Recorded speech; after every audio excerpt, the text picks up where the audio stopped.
Hey guys, hi, welcome to my next video. This is Abhinav, and on this channel I talk about newcomer advice. I am personally a newcomer and I moved to Canada in 2019. I've been working here, I've been studying here, and all the things that I share in my videos based on my personal experience. But for this one, let's talk about what should you really pack when you're moving to Canada. Please like and subscribe. I'll be bringing a lot more tips and tricks in the future. And also hit the notification bell icon. So let's get started. So before you begin your packing, please make a list of all the things that you actually need, because I've seen a lot of people bringing in 2 to 3 bags with full of things that they don't need and they don't want to use on a day-to-day basis. Because when you're moving from a different country, the limit is 23 kgs per bag and you're allowed for 2 bags. So I'll also share a list of things that we'll need in this video. So the first tip would be to only pack what you actually need. For example, I've seen people getting shoes and bags from India, which they don't really need when they move here. You only need a couple pair of summer shoes, because the winter shoes that you get in different parts of the world may or may not work. And it's always preferred to get winter stuff from Canada. It'll be really helpful if you only get winter stuff from Canada, and all the summer things that you want, like some t-shirts, some jeans, some other stuff, you can get it from your country. Don't get heavy winter boots. So even if you bring them in, they won't work in the Canadian winter. So always preferred to get winter stuff from here. Jackets, winter shoes, everything. And you only need a few sets, maybe 5 t-shirts, 2 jeans, 3 jeans, and a couple of footwear. You don't need a lot of things when you're moving, because you'll always buy new stuff when you move to a different country. So let's go to the next one. So the next thing I have is some utensils. So I've seen people bringing 5 to 10 different utensils, which they don't really need, and it increases their weight. So what you can do is that grab some plates, grab some bowls, and grab some spoons, which you actually need in the first few days, because when you're moving to a new country, you'll obviously get some things that you need. So what I did was that I bought a couple of plates, couple of bowls, and couple of spoons, I think 2 of each, which were really good for me for the first few weeks. And after I settled in, I got an apartment and everything, I was able to go out and grab everything that I wanted from Walmart or Amazon. So I think that's what everyone should do, because it saves time, it saves you money in your country, and it saves you a lot of weight to bring in. So the third thing that I have on my list is bed linens. So linens are kind of expensive here in Canada. If you go out to Walmart, the cheapest one that you can get it for like 25 to 35 for a queen size bed. But if you're moving from a different country, I believe the cost of linens would be cheaper. What you can do is that grab a couple of sets before moving, because if you get like 2 to 3 sets or maybe 4 sets, they'll last you for at least 1 to 2 years. I suggest you should grab them. So the next thing on my list is eyeglasses for people who need them. So eyeglasses in Canada would be around $200 starting, and contact lenses are also expensive. So if you wear contact lenses or eyeglasses on a day-to-day basis, I suggest you should grab them from your home country, because they'll be a lot more cheaper as compared to what you get in Canada. I know the quality would be different in Canada, but it's okay, it's not that different. You can grab whatever you can find in your home country, bring them in and use for the next 2 to 3 years until you visit again, because that'll save you a lot of money. So one more thing that people think is that when you're moving to Canada, you can easily go and grab a new iPhone or an expensive phone. Phones are similar price to what you have in India or any other country. What difference here is that if you buy it on contract, it'll be a bit cheaper, like a couple $100 cheaper. For example, if you're getting an iPhone for $1,000, on contract it could be $700 or $800. But if you buy it on contract, you're stuck with the company and the plan for the next 2 years. What I'll do is that I'll put some examples on iPhone 12 prices, what we have in Canada right now. If you do the math, it is not that different.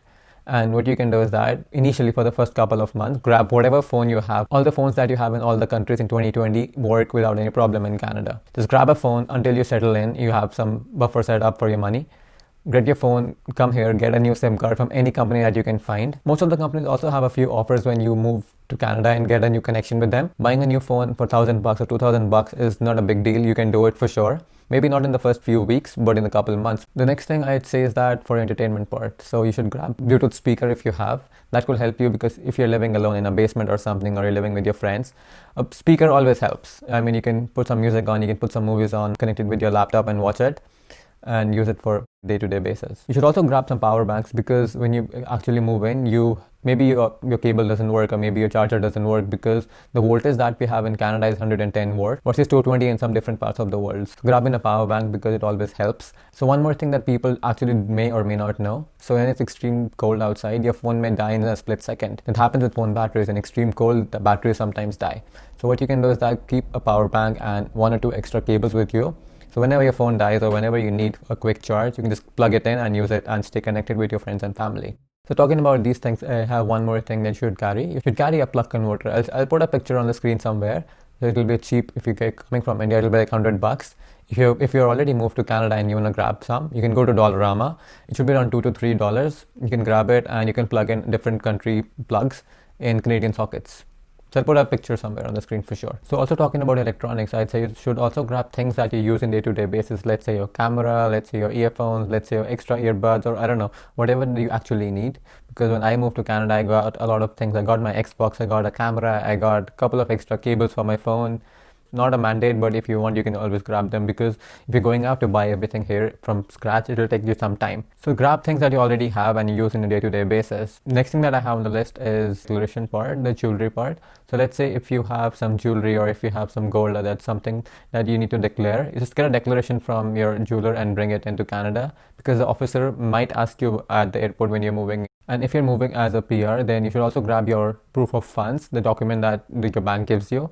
Depends, if you have a Canadian bank, you can get a Canadian proof of funds document. If you have an Indian bank or a different country bank, you can just get your proof of documents from that country and bring it in. So talking about documents, there's one more thing that you should bring, because I also did the same thing. Just grab a driver's license extract. So what that does is that when you move to Canada and apply for a driver's license, you don't have to complete all the steps from basics. So what I did was that I started with G1, that is the learner's license that we have in Ontario. So that's a 40 question exam, you clear that in. So after that, you're eligible to sit for the final exam, that is the G license, which is a driver's test. So what you can do is that finish your G1 quickly as soon as you move. Give in your driver's extract and show your old Indian or any country's driver's license. Once you show it to them, to the officer, they'll make sure that you are eligible for the next exam. So you can book in the next exam in the next couple of weeks or couple of days. Once you book it in, you clear your exam and you have a permanent driver's license. You can drive anywhere in Canada without any restrictions. You need to pass the exam in one go. If you don't clear the exam in first time, then you have to go for a G2, because the government thinks that you are not that proficient with your driving. So then the process goes back to normal what you started with. So G1 was done, then you have to go for a G2, then you can go for a G directly. So the process is the same for everyone if you don't clear your first exam. So driver's extract helps a lot if you intend to drive in Canada. This is the favorite part of the video, where I want to talk about the actual tips that I want to share with everyone based on my experience. So the first tip that I have is that please pack light, because if you're packing heavy, you have to carry all the stuff from airport to airport, and that becomes hard. So easiest thing is that don't pack everything that you don't need. Only pack the essentials, because everything is available in Canada. It's not that you're moving to Mars or something. It's like you're moving from one country to a different country. If you're moving here, you'll get everything everywhere. So the easiest thing is that order from Amazon. If you order it, you'll get it in the next day, and you don't have to go out in the cold or whatever that is. Grab things that you actually need from your home country. So when I moved to Canada, I only had 2 bags. But when I moved my home a couple of months ago, I had to rent a truck and fill in all my things in one truck. Because you move in, you get stuff, you buy a TV, you buy mattresses, you buy clothes, I don't know, you buy a lot of things every day. Please only bring things that you actually need in your day-to-day life. One important thing that you should pack is your documents. Pack all the documents in 2 different files. One would be originals and one would be copies. So what I did was that is like my tip. So I used to put in all the originals on the right side of the file and all the photocopies on the left side. So let's say someone asks you for your passport. So you see your passport is on the right side, and if they ask you for a copy, you can see directly it's on the left side. And it's like a book, right? I mean, you keep on keeping things. On the right side, the original, and the left side, the photocopy. So that's all for this one, guys. If you have any questions, please let me know in the comments below, or please send me an email. I'll be happy to answer any questions that you have. Please like and share this video with your friends and family who could benefit from my content. So that's it for this one, guys. See you in the next one.